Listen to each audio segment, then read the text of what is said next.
Ang batang sumigaw na may lobo.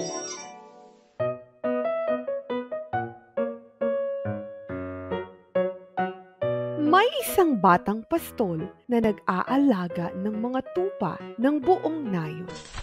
Isang araw, tinipon niya ang lahat ng tupa at dinala niya paakyat sa burol.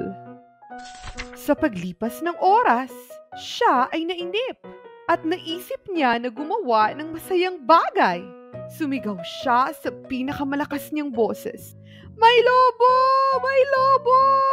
Hinahabol ng lobo ang mga tupa! Narinig ng mga taga-nayon ang sigaw ng batang lalaki at nagmadali silang tumungo sa burol. Nakita nila ang mga tupa at ang bata, ngunit walang natagpo ang lobo sa paligid. Humalakhak ang bata sa nakita niya. Ha ha ha ha! Nagsimulang bumalik ang mga taga-nayon sa kanilang tahanan nang makitang wala namang lobo.